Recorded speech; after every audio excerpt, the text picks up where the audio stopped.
Hello everyone. நீங்கள் இன்னும் உங்கள் பிசியில் விண்டோஸ் 7 யூஸ் பண்ணிட்டு இருக்கீங்களா? அப்படி நீங்கள் விண்டோஸ் 7 யூஸ் பண்ணிட்டு இருந்தா ஜனவரி 14க்கு அப்புறம் விண்டோஸ் 7 யூஸ் பண்ணாதீங்க. விண்டோஸ் 10க்கு அப்டேட் பண்ணிக்கோங்க. அது எதனால அப்படின்னு இந்த வீடியோ ஃபுல்லாக பாருங்க, உங்களுக்கே புரியும்.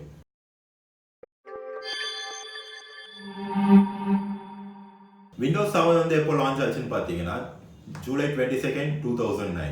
அதுக்கப்புறம் வந்து அக்டோபர் 22 சேம் இயர் வந்து ஓவரால் எல்லா சிஸ்டமுக்கும் வேர்ல்டு வைடில் வந்து மைக்ரோசாஃப்ட் வந்து அந்த அப்டேட் வந்து ப்ரொவைட் பண்ணாங்க.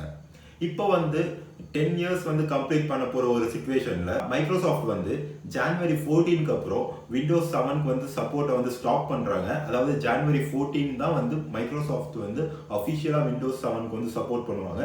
ஜனவரி 15க்கு அப்புறம் மைக்ரோசாஃப்ட் வந்து விண்டோஸ் 7 வந்து சப்போர்ட் பண்ண மாட்டாங்க. அதுக்கு வந்து எந்த ஒரு செக்யூரிட்டி அப்டேட்ஸ் எதுவுமே வராது. விண்டோஸ் 7 வந்து விண்டோஸ் 7 உங்கள் சிஸ்டமில் வந்து ஒர்க் ஆகும், பட் அது வந்து ஒரு அஃபிஷியல் ஓஎஸ்ஸாக இருக்காது. ஸோ வந்து மைக்ரோசாஃப்ட் என்ன சொல்லியிருக்காங்கன்னு பார்த்தீங்கன்னா எல்லாரையும் வந்து விண்டோஸ் 10க்கு வந்து அப்டேட் பண்ணிக்க சொல்லியிருக்காங்க.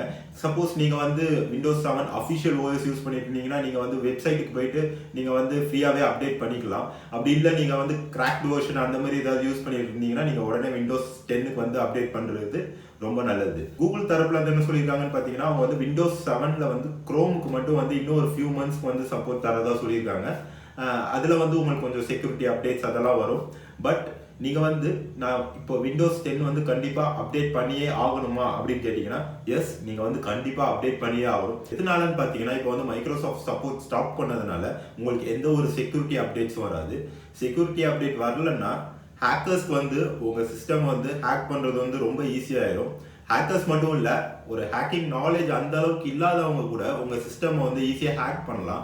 உங்கள் சிஸ்டமில் வந்து ஜஸ்ட் ஒரு லூப் ஹோல் கண்டுபிடிச்சிட்டு உங்கள் சிஸ்டமில் இருக்க டேட்டாஸ் எல்லாத்தையுமே அவங்க வந்து ஈஸியாக எடுத்துக்கலாம். நீங்கள் யோசிக்கலாம், இல்லை நான் ப்ராப்பரான ஜென்யூன் ஆன்டிவைரஸ் போட்டிருக்கேன், என் சிஸ்டம் வந்து யாராலையும் ஹேக் பண்ண முடியாது, என் சிஸ்டம்க்கு எந்த வைரஸும் வராது அப்படின்னு நினைக்கலாம். பட் அந்த மாதிரி கிடையாது. நாளடைவில் பார்த்தீங்கன்னா இன்னும் கொஞ்சம் ஃபியூ மந்த்ஸில் வந்து எந்த அப்டேட்டுமே இல்லாமல் அந்த ஓஎஸ் வந்து ரொம்ப பின்தங்கி போயிருக்கும். அந்த டைம் வந்து யாருனாலும் உங்கள் சிஸ்டம் வந்து ஹேக் பண்ணலாம். நீங்கள் என்னதான் வந்து ஆன்டிவைரஸ் போட்டு ப்ரொடெக்ட் பண்ணி வச்சிருந்தாலும் உங்கள் சிஸ்டம் வந்து வைரஸ்னால அஃபெக்ட் ஆகிற சான்சஸ் இருக்குது.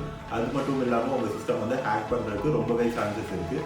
ஸோ வந்து நீங்கள் செலவு பண்ணியோ இல்லைனா அஃபிஷியல் ஓஎஸ் யூஸ் பண்ணிட்டு இருந்தால் உடனே அப்டேட் பண்ணியோ விண்டோஸ் 10க்கு மாறுறது ரொம்ப நல்லது. ஸோ இந்த வீடியோ உங்களுக்கு ரொம்ப யூஸ்ஃபுல்லாக இருந்திருக்கும்னு நினைக்கிறேன். இந்த விஷயத்தை வந்து உங்கள் ஃப்ரெண்ட்ஸ்க்கு மறக்காமல் பாஸ் பண்ணி விடுங்க, எல்லாரையும் அப்டேட் பண்ண சொல்லுங்கள். மேலும் இந்த மாதிரி உங்களுக்கு நிறைய வீடியோஸ் வேணும், எங்கள் சேனல் சப்ஸ்கிரைப் பண்ணுங்கள். இந்த வீடியோ பிடிச்சிருந்ததுன்னா ஒரு லைக் கொடுங்க. தேங்க்யூ.